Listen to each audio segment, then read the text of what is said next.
Hello everyone, अस्सलाम वालेकुम। I hope कि आप सभी फ्रेंड्स खैरियत से होंगे। सो फ्रेंड्स, आज की इस वीडियो में हम एक मोस्ट कॉमन पूछे जाने वाले क्वेश्चन के बारे में बात करेंगे।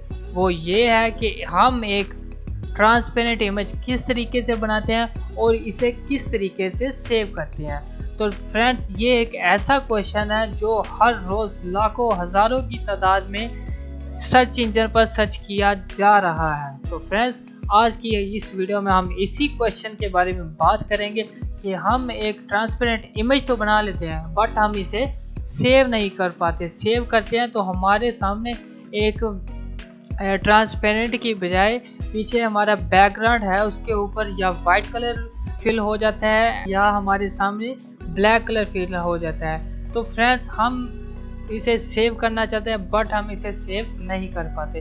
तो हम इसी टॉपिक के बारे में आज की इस वीडियो में बात करेंगे। तो फ्रेंड्स, हम अपनी वीडियो को स्टार्ट कर लेते हैं बिना किसी टाइम को वेस्ट किए। तो यहाँ पर मैं इसे कर देता हूँ क्लोज करने के बाद हम एक न्यू डॉक्यूमेंट ओपन कर लेते हैं। तो यहाँ पर मैं करता हूँ कंट्रोल N और यहाँ पर मैं एक न्यू डॉक्यूमेंट ले लेता हूँ। डॉक्यूमेंट का साइज आपने बहुत ही छोटा रखना है, तो यहाँ पर मैं 50 रख लेता हूँ एंड इसकी हाइट भी रख लेता हूँ 50 एंड देन ओके कर देते हैं। इसके बाद मैं ऐसे कर लेता हूँ जूम, और जूम करने के बाद यहाँ पर मैं अब मैं रूलर्स को कर लेता हूँ ओपन। तो रूलर्स को किस तरीके से ओपन करते हैं, आप कंट्रोल R को प्रेस करेंगे तो ये हमारे रूलर्स ओपन हो चुके हैं। देन यहाँ पर मैं इन्हें ड्रैग करके नीचे लेकर आता हूँ और यहाँ सेंटर में फिक्स कर देता हूँ एंड देन यहाँ से लेकर आता हूँ और सेंटर में इन्हें कर देता हूँ fix.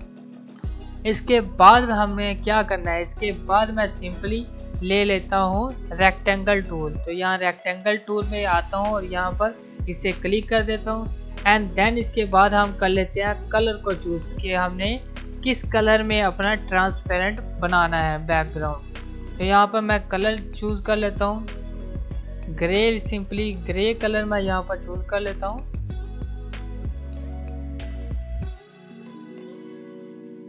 I think is better and okay पे क्लिक करें एंड यहाँ पर हम बना लेते हैं एक रेक्टेंगल।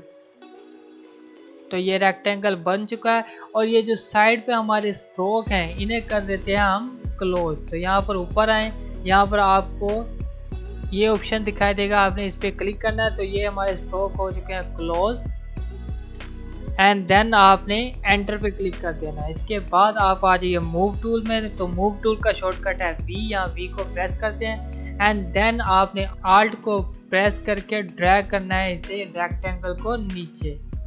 तो यहाँ पर ला के छोड़ देते हैं एंड देन कर दीजिए एंटर। तो ये हमारे दो रेक्टेंगल बन चुके हैं। अब इसके बाद हमने क्या करना है, इसके बाद आपका ये जो बैकग्राउंड कलर वाइट है इसे थोड़ा सा कर दीजिए चेंज। तो आपने इसे थोड़ा सा कर देना है ग्रे। तो यहाँ पर मैं बैकग्राउंड पर आता हूँ और यहाँ पर इस जो लॉक है इसे कर देता हूँ अनलॉक। तो इसके बाद मैं इसका कलर थोड़ा सा कर देता हूँ चेंज। इस लेयर पर आप डबल क्लिक करेंगे तो ये हमारे सामने लेयर स्टाइल ओपन हो चुका है। देन इसके बाद आप आ जाइए कलर ओवरले में, इस पर क्लिक करें एंड इसके बाद हम इसका कलर थोड़ा सा कर लेता हूँ चेंज। तो वाइट की बजाय मैं थोड़ा सा इसका कलर चेंज कर लेता हूँ। I think is better. इसके बाद ओके कर दीजिए, इसे भी ओके कर दीजिए। इसके बाद हम इसे कर लेते हैं सेव। तो सेव कैसे करना है, आपने आ जाना है एडिट के मेन्यू में। यहाँ पर आपको ऑप्शन दिखाई देगा डिफाइन पैटर्न का। तो आपने इस पर क्लिक करना है एंड इसके बाद यहाँ पर हम इसका रख लेते हैं नेम। तो मैं यहाँ पर इसका नेम रख लेता हूँ, कोई सा भी आप नेम रख लें। तो यहाँ पर BB सिंपली मैं इसे क्लिक कर दिया, इसके बाद कर दीजिए ओके। तो ये हमारा पैटर्न हो चुका है सेव। इसके बाद आप इसे कर दीजिए क्लोज। तो क्लोज करने के बाद आप दोबारा से हम एक न्यू डॉक्यूमेंट ले लेते हैं। अब आपने डॉक्यूमेंट का साइज कोई सा भी रख लेना है। तो मैं यहाँ पर रख लेता हूँ ये वाला साइज, इसे कर दीजिए क्रिएट। इसके बाद आपने आ जाना है सिंपली ग्रेडियंट टूल में। यहाँ पर इसका शॉर्टकट है G।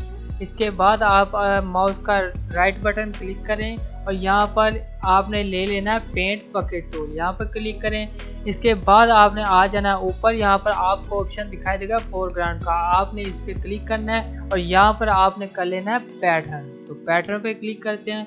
देन यहाँ पर अब हम अपना वो पैटर्न चूज कर लेते हैं जो हमने बनाया था। तो मैंने ये वाला पैटर्न बनाया था लास्ट पे, ये 4th नंबर पर है। इसे क्लिक करने के बाद यहाँ पर मैं इसे कर देता हूँ टिक।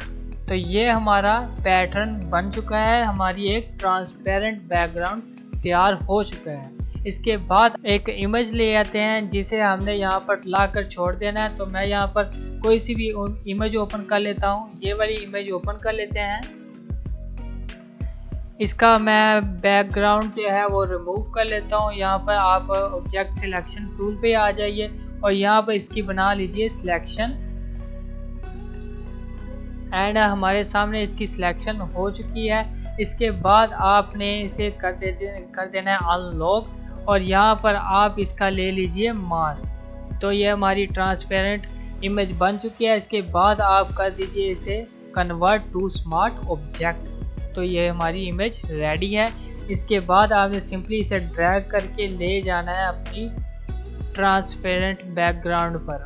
तो यहाँ पर लाकर मैं इसे कर देता हूँ पेस्ट, एंड देन आपने प्रेस करना है कंट्रोल T और इसका साइज हम कर लेते हैं छोटा। ये हमारी इमेज रेडी हो चुकी है एक ट्रांसपेरेंट बैकग्राउंड के साथ। एंड देन हमने इसे सेव करना। तो इससे पहले मैं आपको कुछ और भी यहाँ पर टाइप करके दिखा देता हूँ। यहाँ पर अब हम ले लेते हैं रेक्टेंगल टूल, यहाँ पर बना लेते हैं एक छोटा सा रेक्टेंगल टूल। इसका कलर कर देते हैं चेंज। तो मैं यहाँ पर ब्लैक कलर ले लेता हूँ। आल्ट को प्रेस करके बैक स्पेस को दबाएंगे तो ये हमारा ब्लैक कलर फिल हो चुका है। एंड देन यहाँ पर अब हम इसमें कुछ टाइप कर लेते हैं। तो मैं यहाँ T पर प्रेस करता हूँ और यहाँ पर टाइप कर लेते हैं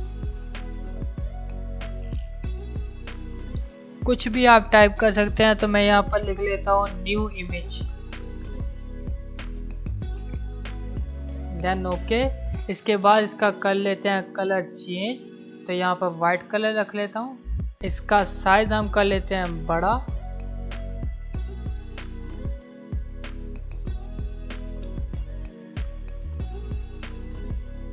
एंड कंट्रोल T से इसे कर लेते हैं एडजस्ट।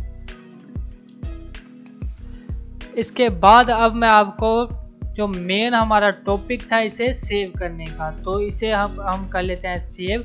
तो आपने आ जाना है फाइल मेन्यू में। यहाँ पर आपको ऑप्शन दिखाई देगा सेव एज कॉपी। तो आपने इस पर क्लिक करना है। यहाँ पर अब हम इसे कर लेते हैं JPEG में, इसे फॉर्मेट में इसे सेव करना है हमने। तो इसके बाद मैं यहाँ पर लोकेशन रख लेता हूँ। तो यहाँ पर मैं रख लेता हूँ डेस्कटॉप पे। तो डेस्कटॉप पे रखने के बाद इसे कर दें सेव, ओके पे क्लिक करें। अब मैं आपको अपनी इमेज चेक करवाता हूँ जो हमने बनाई थी ट्रांसपेरेंट के साथ। तो ये हमारी रही वो इमेज, आपको ओपन करके दिखाता हूँ। तो आप देख सकते हैं कि हमारी एक ट्रांसपेरेंट बैकग्राउंड के साथ हमारी इमेज सेव हो चुकी है। तो फ्रेंड्स, मैं उम्मीद करता हूँ कि आपको मेरी ये वीडियो पसंद आई होगी। अगर आपको मेरी वीडियो पसंद आई है तो मेरी वीडियो को लाइक कर दीजिए और साथ ही घंटी के बटन को दबाना ना भूलिएगा ताकि मेरी हर नई आने वाली वीडियो का नोटिफिकेशन सबसे पहले आप तक पहुँच सके। तो मिलते हैं एक नई वीडियो में एक नए मौजू के साथ। तब तक के लिए अल्लाह निगहबान।